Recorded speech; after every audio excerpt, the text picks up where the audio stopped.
महाकाय सूर्यकोटि समप्रभ निर्विघ्नं कुरु मे देव सर्वकार्येषु सर्वदा।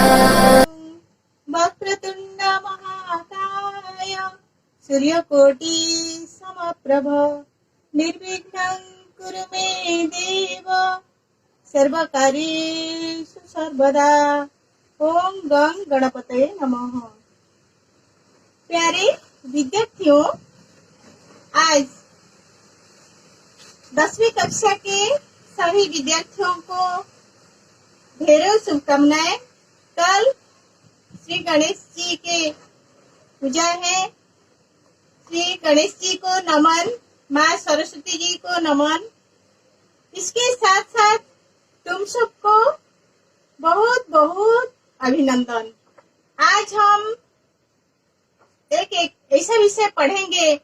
मैं एक ऐसा विषय लेकर तुम्हारे पास आई हूँ जिस विषय का नाम है अनमोल वाणी। अनमोल वाणी के कवि हैं कबीर दास। मैं इसे आवृत्ति कर रही हूँ, तुम ध्यान से सुनो और किताब देखो।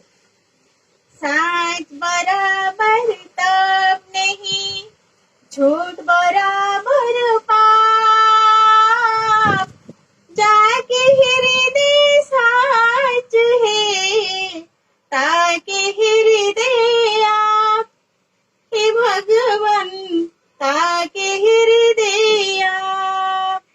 जो तो काटा पूबे ताही बोए तो फूल, तो को फूल है वा को है त्रिशूल। रे मनुआ वा को है त्रिशूल। धीरे धीरे रे माना, धीरे सब कुछ होए। माली सींचे सो घोड़ा, ऋतु आए फल होए। रे मनुआ ऋतु आए फल होए। हम आज अनमोल वाणी के कबीर के दोहे पढ़ेंगे। तुम सब लड्डू अच्छे तरह घर में मानते होंगे।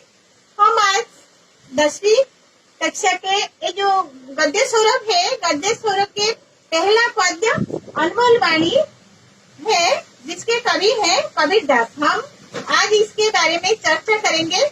पहले हम इसको पढ़ेंगे और कवि परिचय हम कवि के बारे में हम जानकारी प्राप्त करेंगे और इसका भावार्थ हम समझेंगे।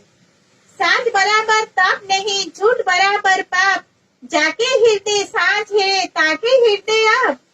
जो तोकू कांटा बुबे ताही बोए तो फूल, तोकू फूल को फूल है वाको है त्रिशूल। धीरे धीरे रे मोना, धीरे सब कुछ होए। माली सिंचे सो घड़ा, ऋतु आए फल होए। इस कविता के कवि हैं कबीर जी। हम इसके जीवन परिचय पढ़ेंगे, इसके बाद इसका भावार्थ पढ़ेंगे। देखो, किताब खोलो और देखो। ये जो कबीर का जीवन परिचय ये है कि कबीर दास का जन्म 1398 में काशी में हुआ था।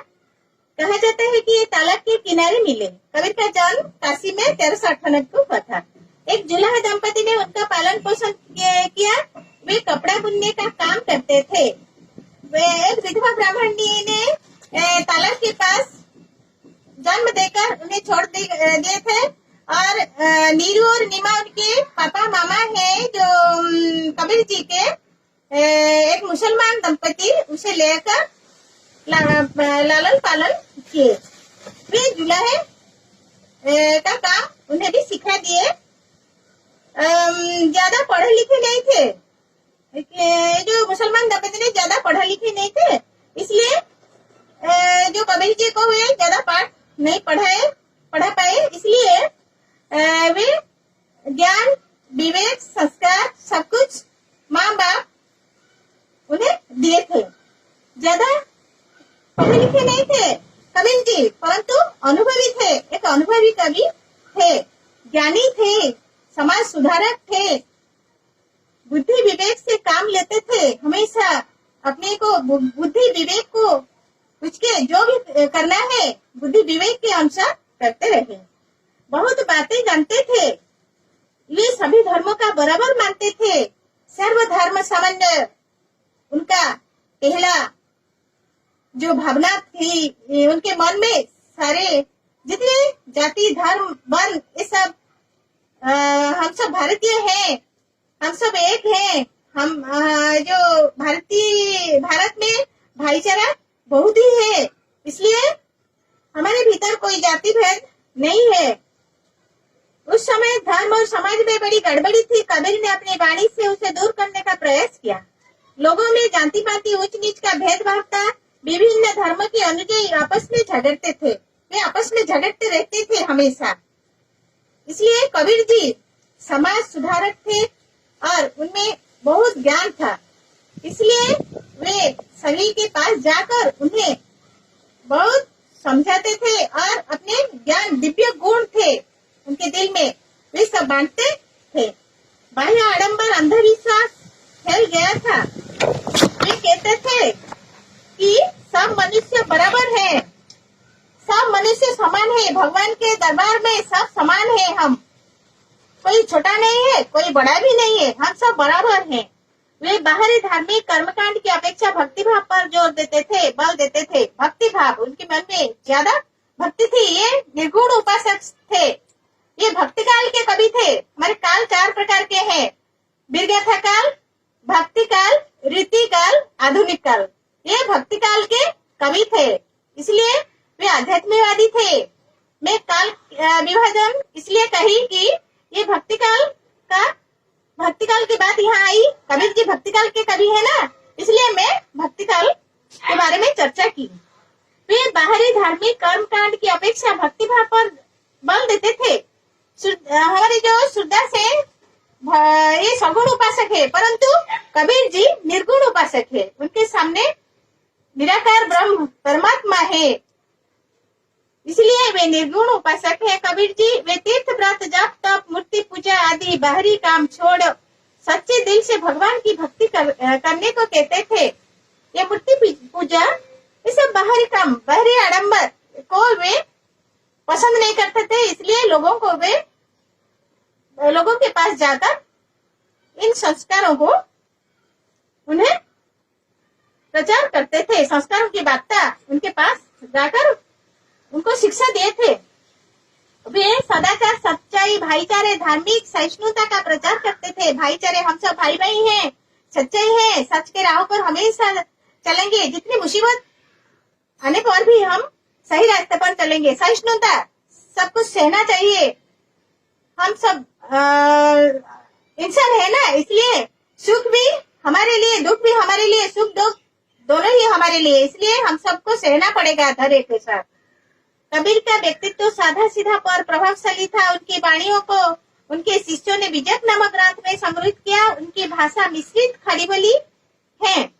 उनकी जो वाणियां जो कुछ बोल रहे थे उनके शिष्य थे, वे विजय नामक एक ग्रंथ में सब संग्रहित करके रखे।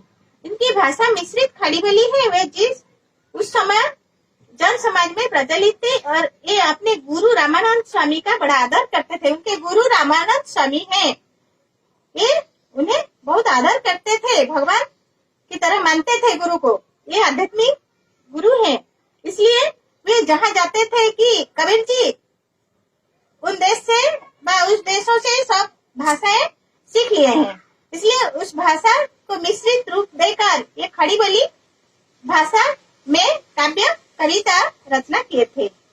हम आएंगे इसके दोहे पर। ये तो हम जान लिए हैं कवि परिचय, कवि के जीवनी, और उसके बाद आएंगे दोहे पर।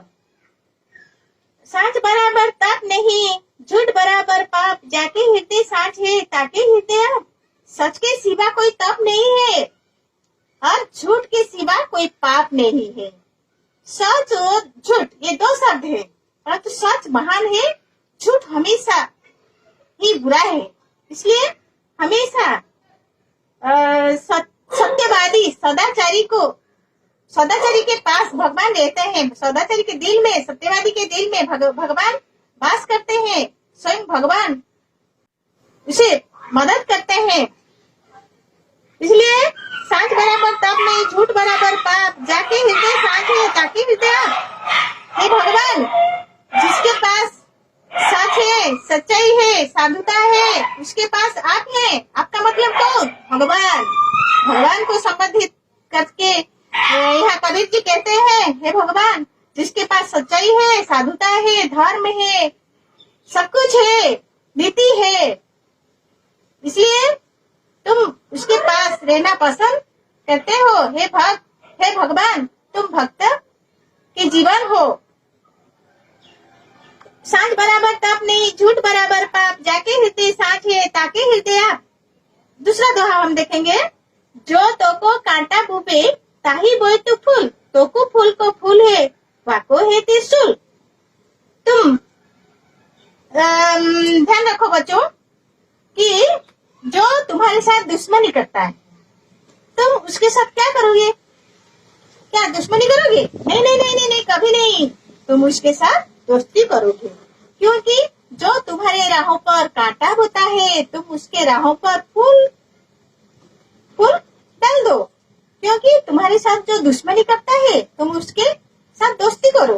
वो एक दिन जरूर पछताएगा कि वो मेरा दोस्त है, मैं कैसे इसके साथ दुश्मनी करूं। वो एक दिन जरूर पछताएगा। इसलिए तुम उसके साथ जरूर दोस्ती करना है, क्योंकि ये जो दुश्मनी करने से हमारे जो बुरे गुण है ना हमारे भीतर, हमें सब खा जाएंगे। इसलिए इन सबको हम हटा देना चाहिए, दूर करना चाहिए हमारे दिल से। तो फूल को फूल है, बाको है त्रिशूल। त्रिशूल त्रिशूल का तीन जो है, तीन गुण है। त्रिशूल तीन शूल है, 1 2 3। सत्य रजो तम। सत्य का मतलब सत्व, बहुत अच्छा, सत्य, धर्म से भरपूर सत्य। हम सब सत्य धर्म का पालन करना चाहिए। तम इससे कम, और सत्य रज इससे कम, और तम बहुत ही खराब। इसलिए ये त्रिगुण है, सत्य रज तम। इन सब को ख्याल रखना चाहिए। त्रिशूल के 3 गुण है, इसलिए हम सत्य, हमेशा पहला गुण सत्य को लेना चाहिए। हम हमारे दिल में ग्रहण करना चाहिए सत्य गुण, अच्छे गुण, जो दया, क्षमा, साधुता, परोपकार, ये सब सत्य गुण के अधिकारी सत्य गुण है। इसलिए इन गुणों को अपने दिल में स्थान देना चाहिए। तो फूल को फूल है, बाको है त्रिशूल। जो तुम्हारे साथ दुश्मनी करता है और कांटा बोता है तुम्हारे राह पर, उसका कांटा ना उसको ही आघात देगा। परंतु तुम जो फूल डाल देते हो ना, तुम्हारा फूल तुम्हारे लिए फूल हो जाएगा, उसका कांटा उसके लिए कांटे होकर उसे आघात देगा। इसलिए जो तो को कांटा बुबे ताही बोए तू फूल, तो को फूल को फूल है, बाको है त्रिशूल। त्रिशूल की तरह तुम त्रिशूल से कुछ सीखो। त्रिशूल का मतलब क्या? 3 गुण, सत्य रज तम। इसलिए तुम सत्य गुण, अच्छे गुण तुम अपने पास रखो और बुरे गुण को हटा दो। तीसरा दोहा। धीरे धीरे रे मना, धीरे सब कुछ होए, माली सिंचे सौ घड़ा, ऋतु आए फल होए। धीरे धीरे रे मना, रे मनो, रे मन, हमारा मन। कबीर जी कहते हैं रे मन, धीरे धीरे रे मना, सब कुछ धीरे धीरे होता है, धीरे धीरे सब कुछ होता है। धीरे सब कुछ होए, माली सींचे सौ खड़ा। अगर एक माली एक बाग में जाएगा और बीज बोएगा, उसके बाद पौधा होगा, पौधा के बाद पत्ते होंगे और डालियां होंगे, उसके बाद फूल होंगे, फूल के बाद फल भी होंगे, धीरे धीरे होंगे। अगर हम कहेंगे ए माली चाचा तुम ज्यादा पानी दो या ज्यादा पानी डाल दो और जल्दी ही फल हो जाएगा, क्या होगा? नहीं, फल नहीं होंगे पेड़ में। क्योंकि धीरे धीरे सब कुछ होता है। तुम धीरे धीरे बड़े होते हो ना, बचपन से धीरे धीरे धीरे धीरे आकर 10वीं कक्षा तक पहुंच गए हो, इसलिए सब कुछ धीरे धीरे होता है। धीरे धीरे समझो तो ठीक से समझ पाओगे, धीरे धीरे करो तो काम में सफलता पाओगे, धीरे धीरे बात कहो, तुम्हें सब पसंद करेंगे। विनम्रता के साथ बात करो दूसरों के साथ, इसलिए धीरे धीरे रे मना, धीरे धीरे सब कुछ होए। माली सींचे सो घड़ा, ऋतु आए फल होए। मौसम आने से ही सब कुछ होता है, फल देता है। पेड़ पौधे में या पौधे से जब पेड़ हो जाएगा, वृक्ष बड़ा वृक्ष हो जाएगा और उसमें फल फूल सब होंगे। अगर समय नहीं आने पर क्या होगा? ये नहीं होगा, संभव नहीं है। इसलिए हम सबको अपेक्षा करना चाहिए, इंतजार करनी होगी मौसम को, या मौसम के लिए इंतजार करनी होगी कि उसके बाद हम फल फूल तोड़ सकेंगे। माली सींचे सो घड़ा, ऋतु आए फल है। माली सो घड़े सो मटके से जितने पानी देने पर भी वह जल्दी ही फल पेड़ में नहीं लग जाएंगे। इसलिए मैं उम्मीद करती हूँ कि तुम इस दोहे को अच्छी तरह समझोगे। और एक बार बच्चों ख्याल रखो कि एक बार हमारे एपीजे अब्दुल जो राष्ट्रपति थे, इसके पहले हमें पूर्वतन राष्ट्रपति एपीजे अब्दुल कलाम कहते हैं कि सपने ये नहीं होते हैं जो सोते हुए देखते हैं, सपने ये होते हैं जो हमें सोने नहीं देते हैं। तुम हमेशा मेहनत करो, कोशिश करो, ध्यान से पढ़ो और जो कुछ कठिनाइयां हैं हमें पूछो, इसके बाद तुम सफलता पा सकोगे। मैं तुम्हारे एग्जाम तक तुम्हारे पास में हूँ, इसलिए तुम्हें जरूर मदद करूंगी। जो भी पूछना है मुझे पूछ सकोगे। और ये जो महानुभाव हैं, जो एपीजे अब्दुल कलाम, जो जिनकी पंक्तियां हैं मैं बोली, इसको याद रखना। और ये जो कविता है, कबीरदास के दोहे है ना, इन सबको कंठस्थ करना, ठीक से कंठस्थ करना और कभी कभी आवृत्ति करना। ये नीति के दोहे हैं, तुम्हारे लिए नीति शिक्षा है, इसलिए तुम्हें इन सबको सीखना चाहिए। जीवन के हर मोड़ पर हमें परीक्षा देना पड़ता है, इम्तिहान देना पड़ता है। हर मोड़ पर भगवान परीक्षा लेते हैं, जैसे प्रकृति इस समय हमें परीक्षा लेती है कि कोरोना महामारी से हम कैसे तड़प रहे हैं, कैसे कष्ट पा रहे हैं। हे भगवान, इस महामारी को जल्दी ही दूर कर दो इस धरती से, क्योंकि हम सब बिछड़ गए हैं, हमसे तुम भी बिछड़ गए हो। तुम बचो, तुम हमेशा ये जो मोबाइल को कोचिंग सेंटर या विद्यालय मानकर हमेशा ये जो ऑनलाइन वीडियो हम प्रस्तुत कर रहे हैं तुम्हारे लिए, तुम हम हमेशा इसे सही वक्त पर देखना और कभी खाली समय पर तुम योग करना, माँ बाप की कथा मानना, बात मानना और गुरु गुरुजनों की सेवा करना। और तुम्हारे ये जो लॉकडाउन में तुम जो बोर हो रहे हो ना, इसलिए अच्छे अच्छे कहानियां सब पढ़ना और छोटे भाई बहनों को प्यार करना और तुम ठीक से रहना। हम जो ऐसा बात में कह रही हूँ कि सकारात्मक सोच के साथ तुम क्या करना कि सकारात्मक सोच के साथ और विश्वास के साथ तुम अध्ययन करना कि जैसे तुम इस साल जो बोर्ड परीक्षा है ना, मैट्रिक परीक्षा है, जो तुम्हारे सामने है, कुछ महीने के बाद या तुम विद्यालय, कोरोना महामारी के बाद तुम जरूर विद्यालय आओगे और हमसे कुछ शिक्षा या जो पढ़ाई है हमारे लिए, जो कुछ सीखना है तुम सीख सकोगे। खूब जल्दी ही महामारी दूर हो जाएगा। बस इसमें जो कठिनाइयां हैं तुम मुझे पूछ सकते हो। और जो कल का काम आज करना, आज का काम अब, ये भी कबीरदास के एक दोहे हैं, कल का काम आज करो, आज का काम अब। तुम कभी भी आज का काम कल को नहीं रखना, क्योंकि कल का काम आज करो, आज का काम अब। अगले दिन में जो काम है इसे आज कर लो और आज का काम अब कर लो। कभी बाकी नहीं करना, बाकी नहीं रखना। समय किसे अपेक्षा नहीं करता, इसलिए समय के अनुसार तुम हमेशा हर वक्त हर विषय को सोचकर दिमाग में, दिल और दिमाग में बस अपने वक्त को गुजरना पड़ेगा तुम्हें। इसलिए आज से हमें शपथ लेना होगा कि हम ज्यादा मेहनत करेंगे और हम फल जरूर पाएंगे। मैं तो कठिनाइयां, सब कठिन शब्दों का अर्थ यहाँ लिख दी हूँ। देखो, साँझ का मतलब सत्य, बराबर का मतलब समान, तप का मतलब तपस्या, झूठ का मतलब मिथ्या, जाके का मतलब जिसके, ताके उसके, आप ईश्वर, मना मन, घड़ा मटका।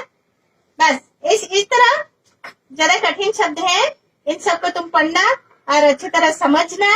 अगर कोई या कुछ कठिनाई है तुम्हारे ये जो इस दोहे में, तुम मुझे पूछ सकते हो या कमेंट बॉक्स में डाल सकते हो। मैं बाद में तुम्हें समझा दूंगी और इन जो सवाल कुछ तुम्हें दूंगी, इन सबको तुम घर में करना। मैं सुखी रहो विद्यार्थियों। जरा ध्यान रखो विद्यार्थियों, अनमोल वाणी के कबीर के दोहे जो है मैं फिर तुम्हारे सामने समीक्षा कर रही हूँ। पहला दोहा है, साँझ बराबर तप नहीं, झूठ बराबर पाप, जाके हृदय साँझ है, ताके हृदय आप।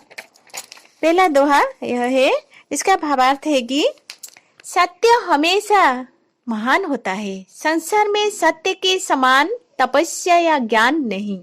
उसी प्रकार झूठ या मिथ्या के बराबर पाप या बुरा काम नहीं, कारण बुरा काम करना पाप है।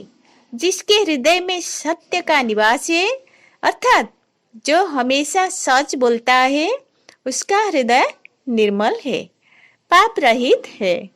उसके निर्मल हृदय में भगवान विराजमान करते हैं, अर्थात सत्यवादी को भगवान के दर्शन मिलते हैं। वे महान होते हैं, तत्वदर्शी होते हैं।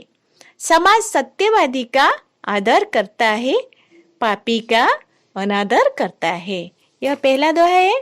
और दूसरा दोहा हम देखेंगे, जो तो को कांटा बुवे ताही बोए तो फूल, तो को फूल को फूल है, वाको है त्रिशूल।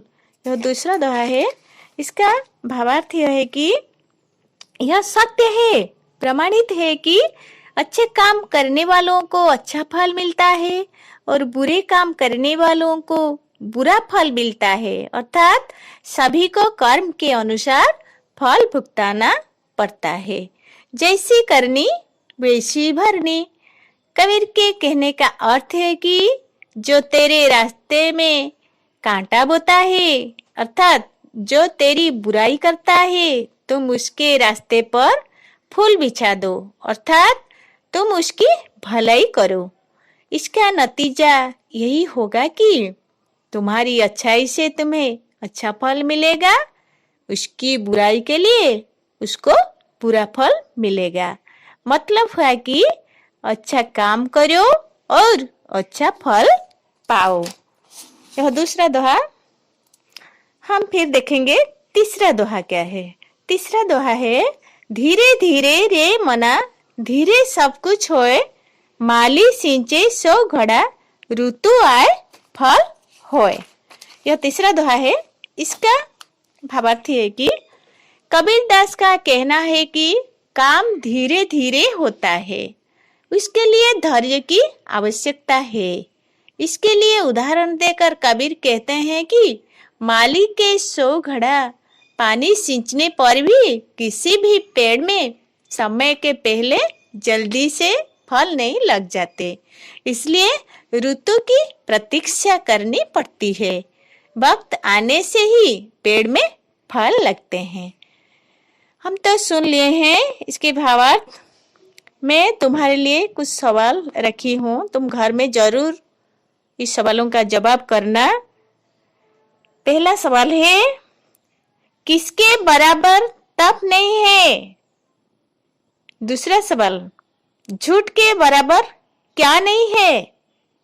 तीसरा, जिसके हृदय में सांच है उसके हृदय में कौन होते हैं? चौथा, प्रथम दोहे में आप शब्द का क्या अर्थ होता है? पांचवा, निम्नलिखित शब्दों के विपरीत या विलोम शब्द लिखो। सांझ, पाप, बुरा, धीर।